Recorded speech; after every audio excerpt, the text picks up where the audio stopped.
Diyos salamat sa iyong pagbibigyan sa aming kalaman ko po sa aming araw ngayon sa Sabat Congreso.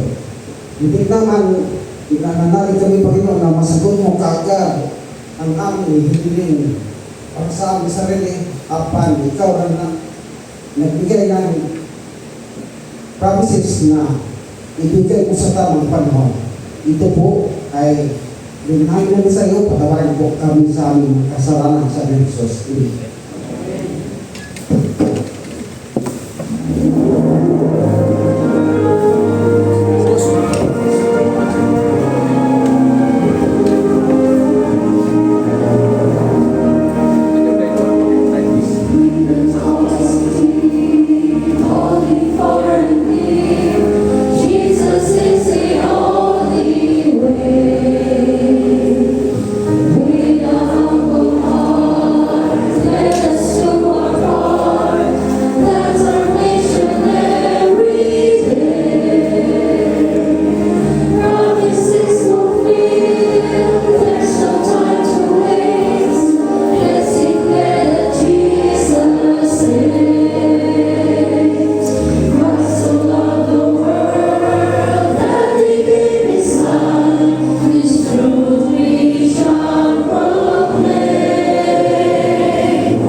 Muli po, bigyan po natin ng tuon, ng kapayapaan, at ng focus ang ating pong paglilingkod upang sa ganoon maging beneficial and then spiritually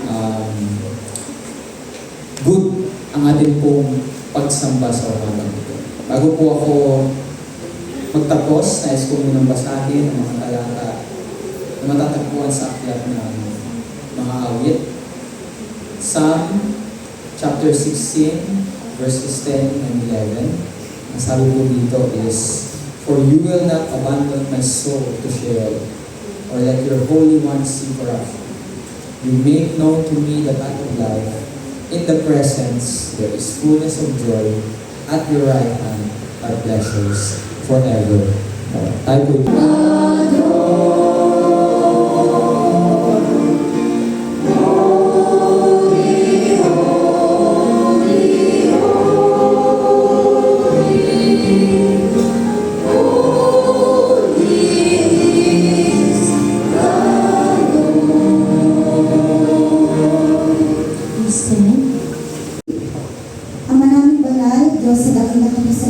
Salamat po sa mga sandali nito na pinagkaloob niyo po sa amin at nawa po ang inyong banal na presensya at sa mga bawat isa sa amin sa umagang ito sa pangalan namin kapatid kasi si Jesus.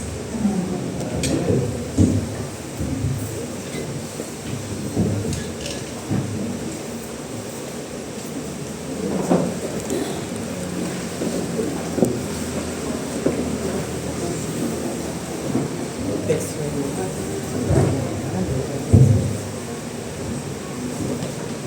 What are we living for?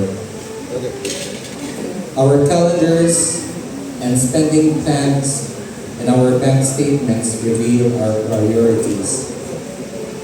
Where we invest our time and money is a true reflection of our life's focus. It exposes what we are actually living for. Consider this important question. Did Jesus die for what you're living for? Would Jesus' calendar and bank statements look like yours? Maybe yours reveals some investment of time and money in things that are unimportant to Him, or perhaps even directly opposite to His will. Are the priorities that He lived and died for reflected in yours? Jesus came so that we can have the life to the fullest. The world tells us that Jesus' way of life is boring and outdated, but Jesus, our Creator, knows what's best for us. Many disciples around the world can testify that God's ways are always the best, and not just financially, but also in marriage, health, relationships, peace, satisfaction, and so much more. If you're wondering whether to jump into God's will 100%, I encourage you to go ahead and jump. Live totally for Him. Jesus said, whoever desires to save his life will lose it, but whoever loses his life for my sake and the Gospels will save it. Did Jesus die for what you're living for? As you return God's tithes and give your promised offerings today, think about your calendar and spending habits. Do they reflect God's priorities? If there are things to improve, humbly ask God to give you the strength and courage to invest in His work. With the time, talent, and finances that He has entrusted you. Maaari na po tayo lumapit at bigay natin mga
Heavenly Father, thank you for every blessing and provision that you have given us. And as we offer our tithes and offerings today, Lord, help us to give with willing hearts and with priorities that honor you. Teach us, O Lord, to invest not only our resources but also our lives in things that reflect your will and purpose. May our giving be a sign of our trust, love, and devotion to you. In Jesus' name, amen.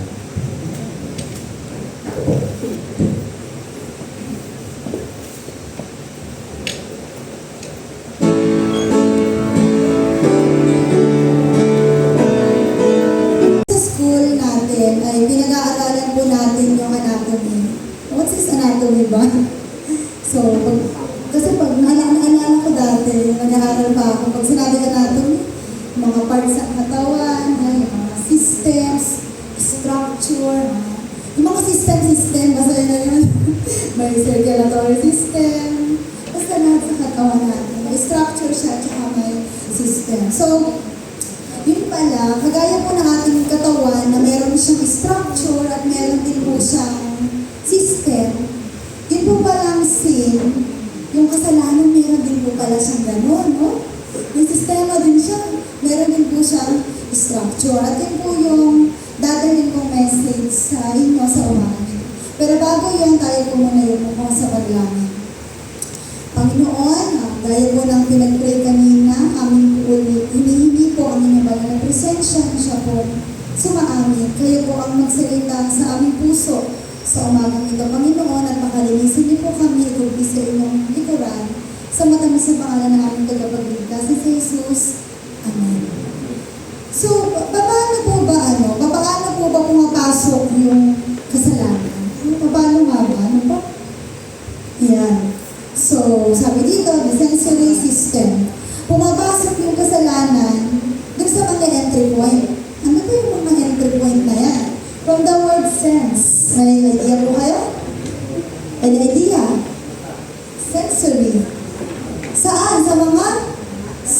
Ano ba yung five senses? Sige nga, review tayo kami, ma'am. Si ma'am, alam ni ma'am to kasi teacher siya. Ano yung mga five senses na yun? Sense of touch, smell, touch, sight. Ano ba po yung hindi ka nabanggit? Hear. Very good. Yan, may award po kayo mamaya. So, tanda pa po ninyo. So, yun po yung mga five senses natin na yun po yung nagiging entry point. Kasi, alam niyo po, kahit sa Bible, in-illustrate po ng Bible na naalala niyo nung si Jesus Christ, 40 days siyang nasa wilderness. Di ba, yung time na yun, gutom na gutom siya. Parang ginagamit ni Satan yung senses natin para po maging pain, para tayo ay, tawag dito, bihagin. So yun yung ginagamit niya na, sabi ko nga nagtaka ako, sabi ko, bakit kaya hindi si Satan, bakit hindi niya tinukso si Jesus nung busog siya, di ba? Tinukso talaga siya nung gutom siya, di ba? Sabi, gutom na siya kasi ako nga po para mag-skip lang ng konti yung lunch ko, gutom na ako. Yun ba nga yung 40 days na hindi ka kumain o uminom? So talagang si Satan ginagamit po niya yung ating senses para po tayo ay mabiyag. Kasi accept it or not, yung ating pong senses, yan po yung ating weak point. Yan talaga po yung kahinaan natin. Sabi na human nature, di ba? May kasabihan pa nga, sabi sa Bible that although the spirit is willing, but the flesh is weak. Kaya nga yung senses natin, mahina siya. So, kailan po yung pinaka-vulnerable natin sa temptation? Kailan yung pinaka-vulnerable point na natitem tayo? Gusto niyo malaman? Sige. Ano ba abbreviation? HALT. H-A-L-T. Kayo nga po? HALT. Ako may disosi kayo. HALT. No? May accent. So, HALT. H stands for hungry. A stands for angry. L stands for lonely. And T stands for tired. O, totoo, di ba? Tandaan mo na yan. Pag nandun po kayo sa state ng buhay niyo na kayo po ay hungry, kayo po ay angry, kayo po ay lonely, kayo po ay tired, dahil kayo pupuntahan ni Satan. Sabi, ang ganda ng timing na to. Ito yung vulnerable nila ng mga tao. Yan yung vulnerable mind natin. Ano po na?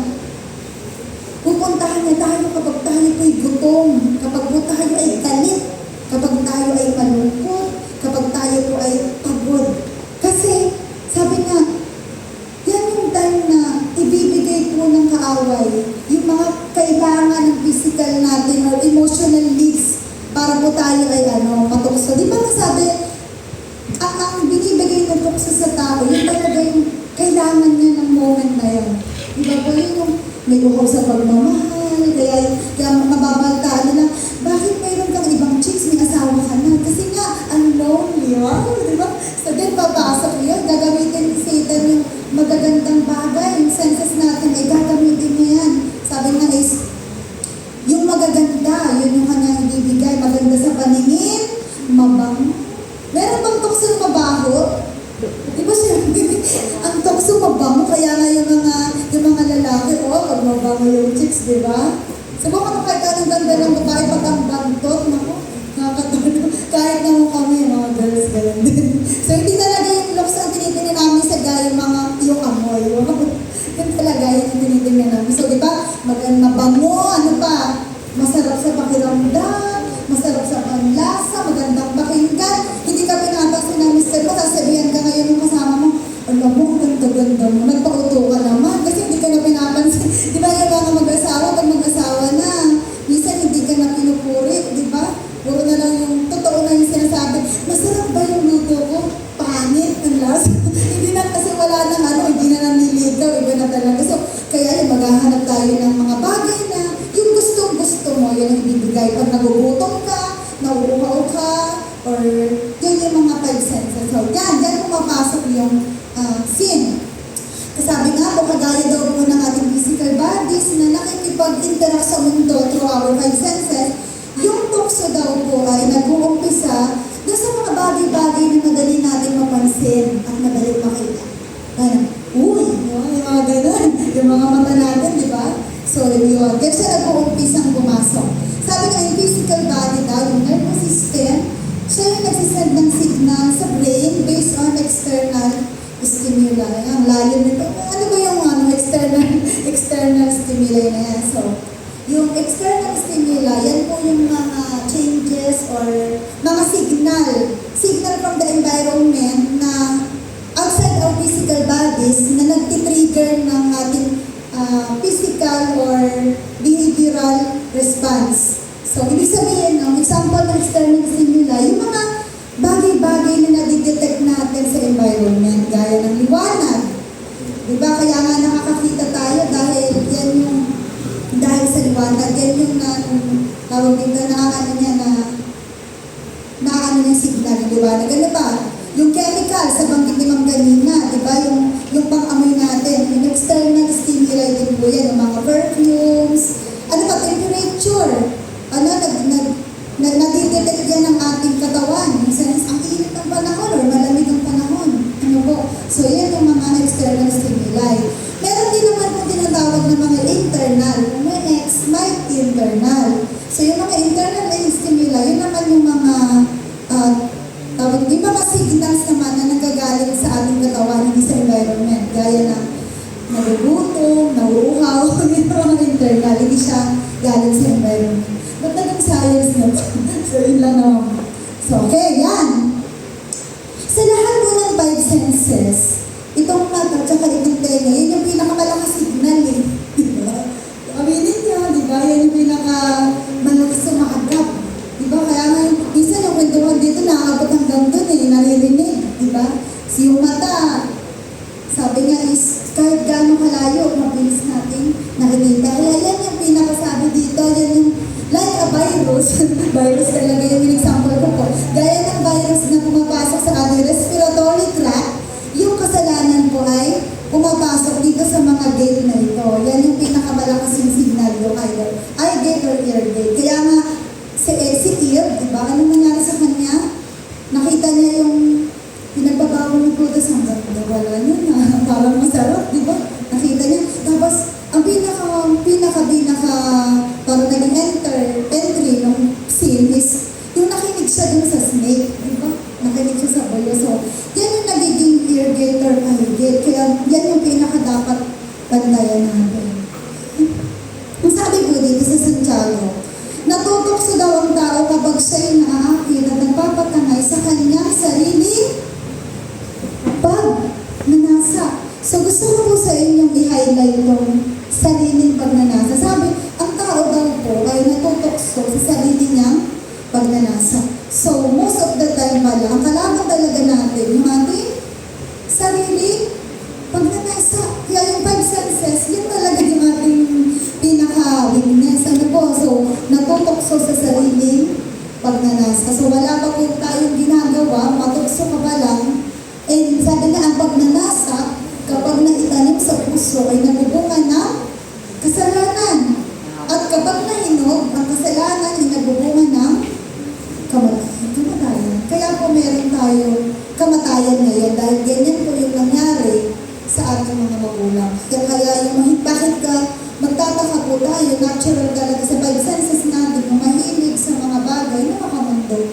Dahil nga po, yun yung namana natin. Yun yung nag-aharit ngayon sa ating, sa ating pagkatao. Okay.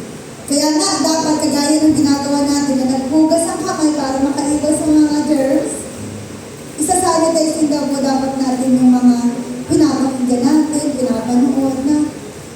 Parang ano yung natin sa sarili natin, na ito bang papanoorin ko, itong papakinggan ko, makakatulong ba ito sa akin? O healthy ba itong pakinggan? Healthy ba itong nararamdaman ito or hindi? So we must sanitize. Ano ba? Yung pag pinapanood ko, healthy ba ito? Or pag pinanood ko ito, mapapabuti ba ako, mapapasama? Diba? So, ingatan po natin yun. So, isa-sanitize natin. Paano kaya kung yung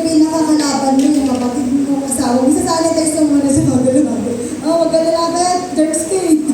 May mga germs din tayo sa buhay natin, di ba? Minsan, yung mismong germs tayo. Kapatid na. Wag ako, ikaw mismo yung germs. Di ba? So, yun po. Ayan, dito na tayo sa system. Di ba yung central part ng circulatory system? Yung heart. Di ba? Yan po yung pinaka-central part niyan. Sabi nga, heart is the engine of the body. Siya talaga yung pinaka-makakala kasi siya yung nagpapump ng blood. So, sa mga vital organs siya, pinapaikot niya yan dito sa buong part ng ating katawan. Kaya lang, kapag may nakapasok na toxin, ang problema sa heart, walang pili. Walang pili-pili yan, lahat kaibigan niya. Kahit toxin, dadalhin niya pa rin sa ibang part ng ating katawan. So, yan yung problema po. Yan. So, yan po yung bloodstream. Okay. Ang kasalanan po ay hindi po siya stagnant. Ibig sabihin, hindi siya nag-i-stay sa isang lugar. Ang kasalanan po, pinapampiyan sa buong katawan natin. Pag ito yung nagkasala sa tsaka ito, hindi siya mag-i-stay dyan. Lalabas yan sa ating pagsasalita, sa kilos, magre-reflect din yan sa ating relationship. Ano po? Ito lagi natin naririnig ng sabi po, hurt people hurt. Yung mga taong masaktan, may kapasidad yung makapanakit. Di ba? Kasi, kung ano yung nasa iyo, yun yung maisi-share mo. Ibig sabihin, kung punong-puno ka ng nanakit, ng galit, ng higit sa puso mo, automatic, yun din yung mabibigay mo sa kapwa mo. Ano po? So, dadaloy siya. Alam niyo po yung sin, dadaloy siya sa iyong pananalita, sa iyong kilos, at sa relationship natin. Kaya, magtataka tayo, bakit? Kapag healthy ang relationship natin sa ating kapwa, ibig sabihin, talagang healthy din ang ating relasyon sa ating Panginoon. So, yun. Yan. Kagaya mo na nangyayari sa mga, sino ba high blood dito? So, ako naman po, low blood. Sabi po dito, kagaya po ng flat artery, mga baratong ugat, ay nagkakaroon din po ng baratong artery sa ating spiritual life. Ano ba yung mga bumabara? Hindi ba sa physical body, yan si Sister Beth, alam niya kasi nurse siya, ang bumabara sa ating mga artery, sa mga pats, mga tartar, di ba? Yung tartar na yun, sa spiritual life, yun yung mga unforgiveness, yung mga resentment, ano po.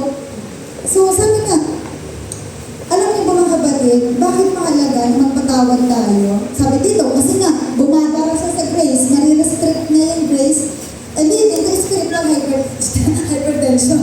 So, magkakaroon tayo ng heart attack of faith. Kapag binabayaan natin yung mga unforgiveness na yan sa puso natin. Sabi, bakit mahalaga magpatawad? Kasi po, una sa lahat, pinatawad na ako ng Panginoon, sino pa ako para hindi magpatawad, di ba?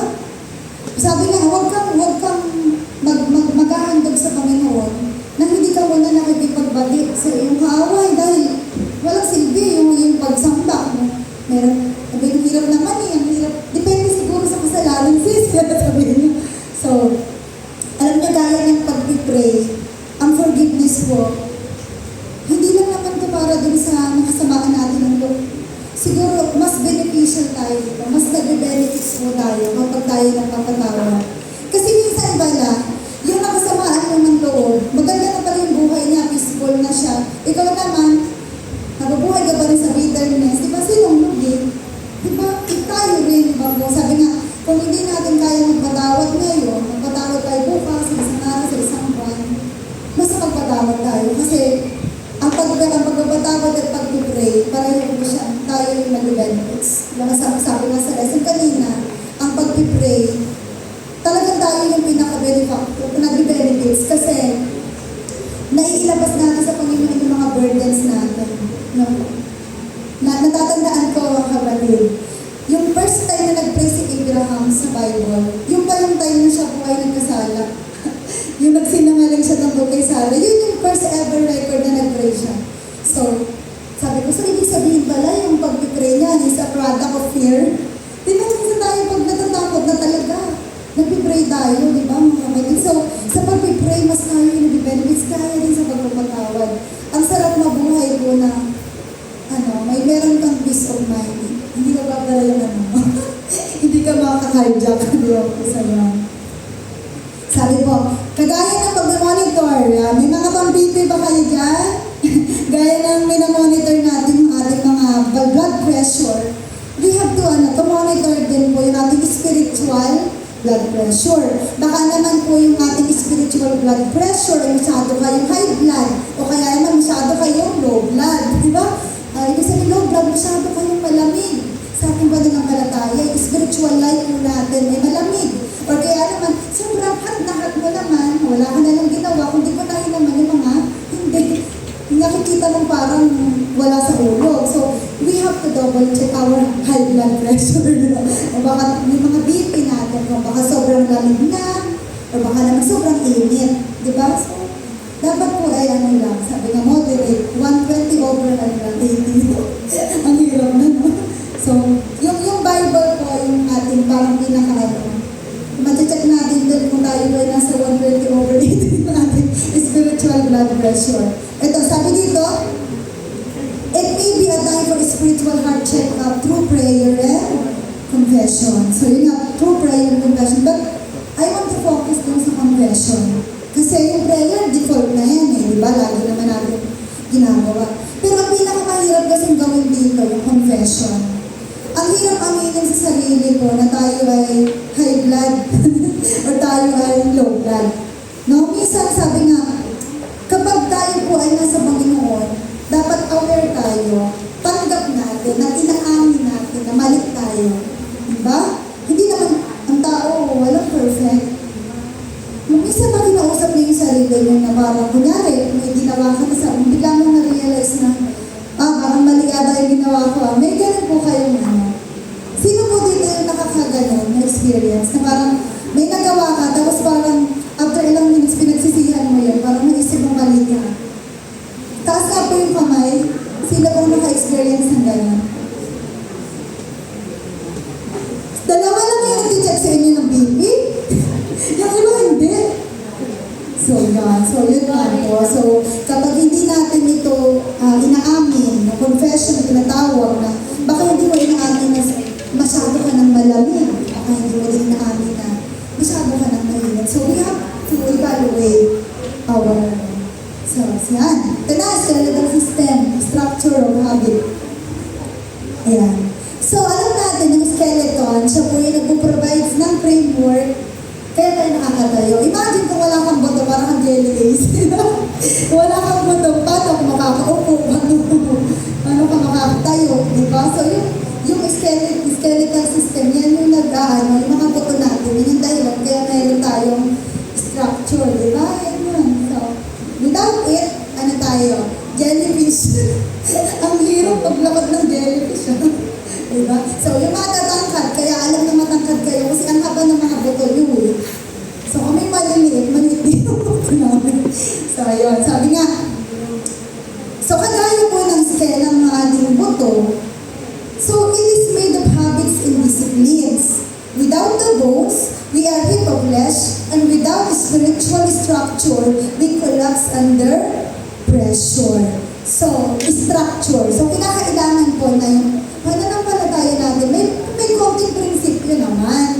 Hindi naman po yung tangay ka sa agos, yung parang substandard, ano na parang kung saan ka dalhin doon. Dapat may konting ano din.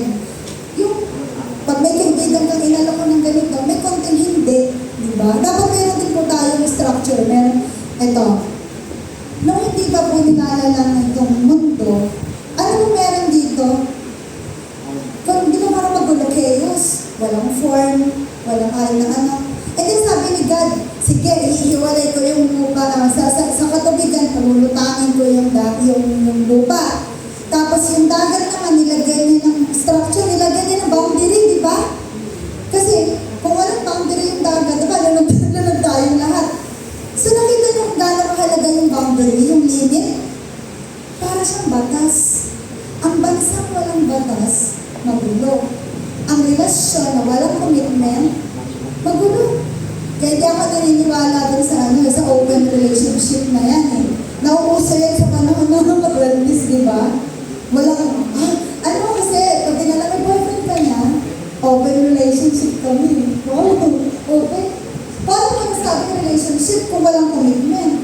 Di ba, yung relationship is walang commitment. Eh, minsan, ganyan din tayo sa relationship natin sa Diyos, di ba? Minsan boyfriend natin si Jesus, minsan naman doon tayo sa kasamaan. Minsan doon tayo sa sa mga bagay-bagay na ayaw ni Jesus. Sabi, minsan, parang two-timer. Di ba? Nangyayari sa atin minsan, nagiging two-timer. Walang structure. Yung nangyayari sa bansa natin, malala ang kapatid, no? Nakita natin, ang isang bansang walang matatag na structure. Magulo, di ba? Lahat magulo. Kaya nga, di ba yung tubig wala siyang forma. Kailan lang nagkaka-form yung water? Kung nilalagay siya sa lalagyan. Di ba? So, kaya nga yung bawat samahan, mayroong organization. Without organization, magulo. So, dapat yung ating faith din, may organize, may commitment. Hindi yung parang, hindi tayo seryoso. Joke-joke lang yan. Yung pag-isimba ko ng Sabat, joke-joke lang yan.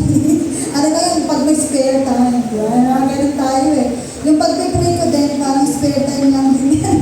Yung parang joke-joke lang lahat. Di ba mga kapatid? So yan. Oh, parang sa ahas yung yung sex bomb, ganyan siguro yung So yan. Yung kasalanan ay sabi nga, nag-create siya ng deformity sa ating structure. Sino na po dito yung nabalikan ng buto? Diba? Napag-therapy mo, Pastor? Sinurgery. Di ba ako ng surgery, may therapy pa yan? Anong pakiramdam pag pinitherapy? Pinipwersa yan, di ba? Yung talagang, siya lang paglalagat yung talaga hanggang sa may ituwid siya ulit. Sa mga kapatid, hindi ba kayo nagtataka? Sabi niya, Panginoon, bakit minsan parang sakit-sakit ng ginagawa mo sa buhay ko? Hindi kaya may mga deformity tayo na kailangan ituwid.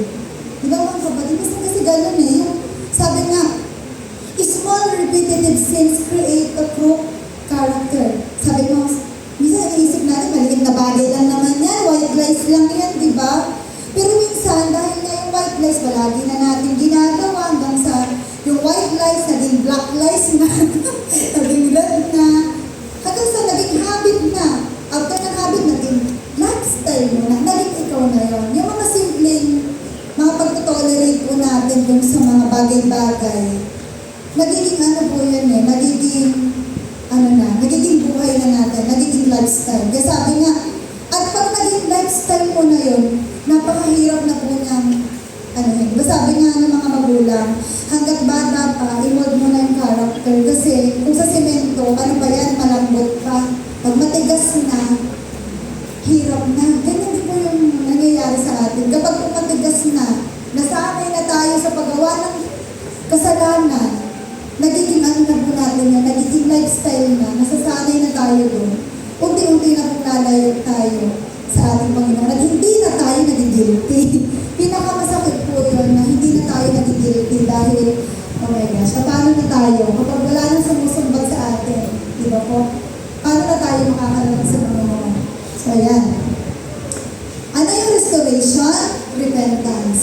Ang repentance para siyang therapy. Masakit minsan, pero sabi niya, ito ay ginagawa para mo mapabalik yung ating relationship sa ating Panginoon. So, pagsisisi.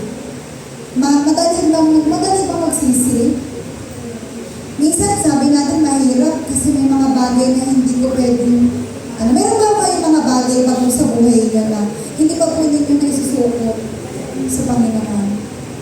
Hinanakit, galit. So, sabi nga, kung meron pa po tayo ganyan sa puso natin, ay baka kailangan natin magpa-therapy. Magpa-therapy tayo sa ating Panginoon. So, sabi nga, realignment of our lives back to the Word of God. We have to come back to the Word of God. Yan po yung therapy. So, we have to identify the structural sins. Ano kaya yung mga bagay na palagi kong ginagawa? Yung mga parang mga bagay na yung mga kasalanan na maliliit na palagi natin nagagawa, akala natin wala lang yun. Pero dadating yung time, lalamunin tayo hanggang sa maging sistema na natin yun. So sabi, ask God to straighten our path. Yan, yung sistema. Ito na po yata yung last dance kasi nalimutan ko po yung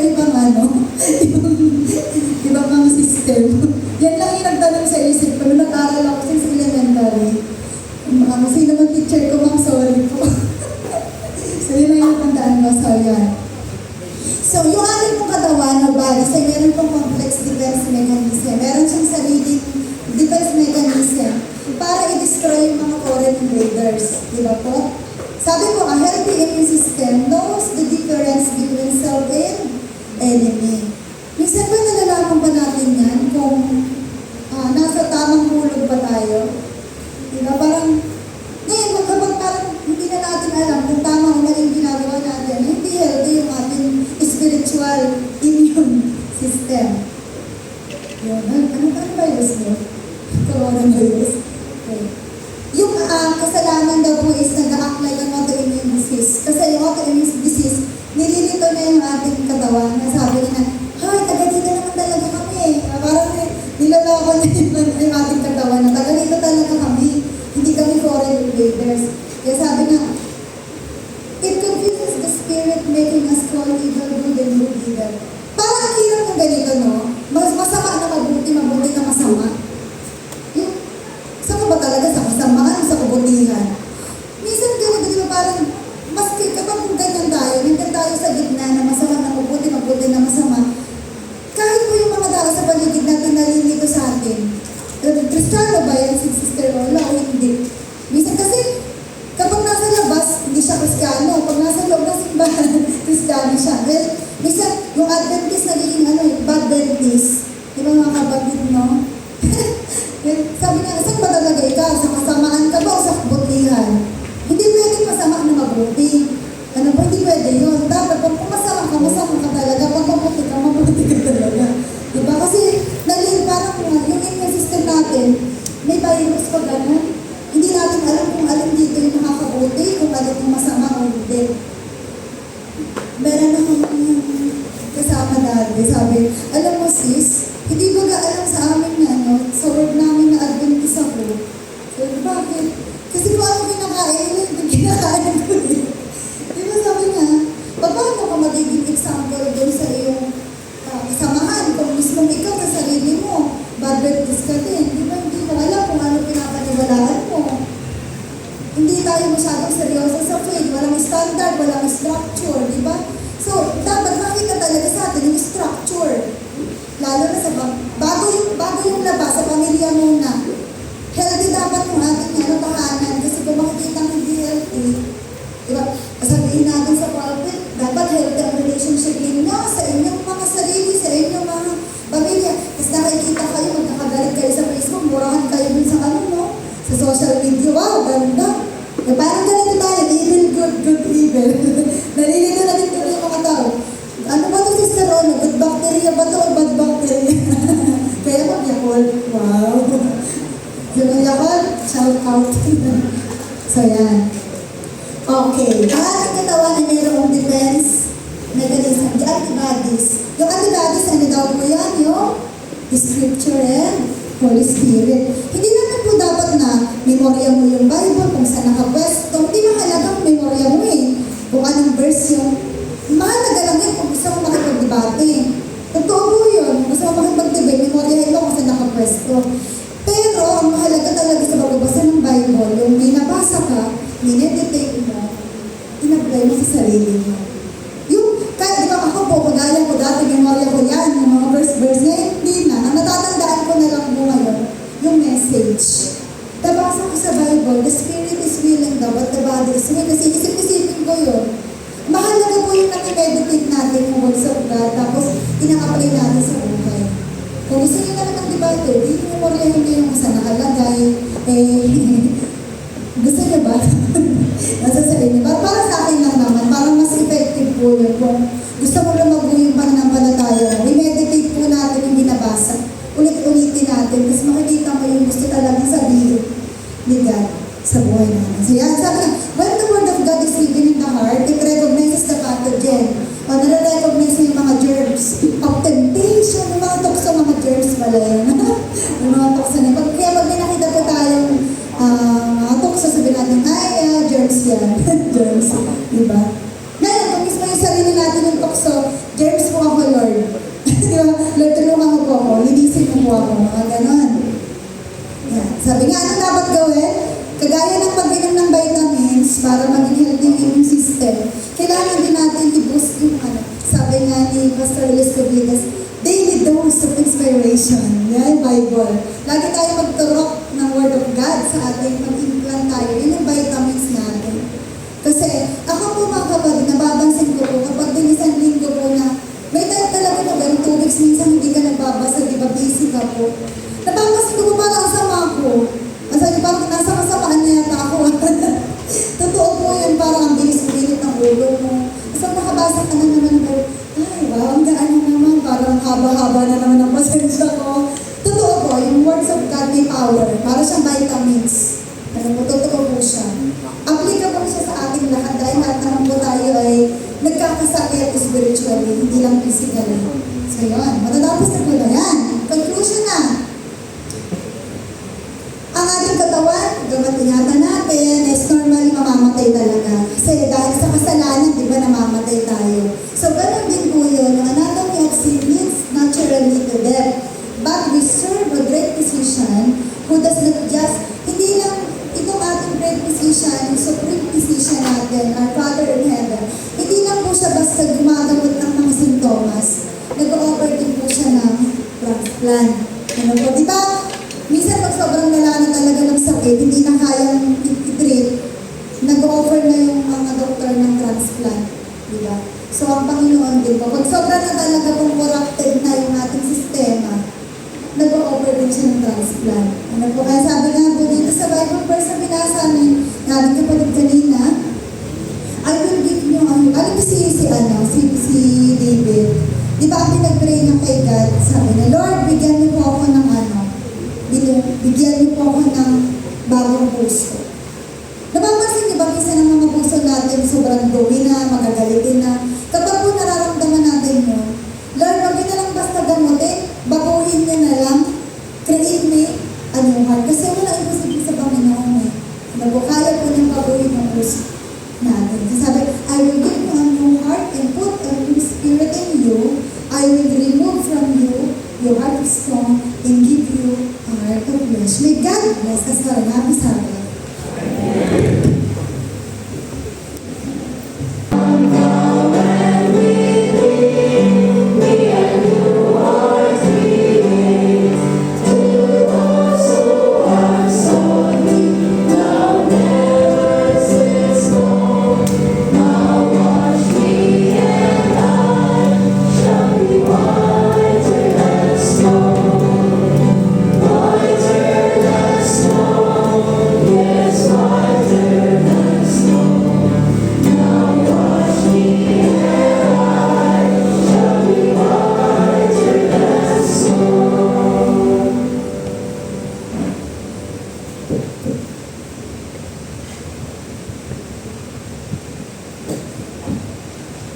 Our Heavenly Father, maraming salamat po Panginoon.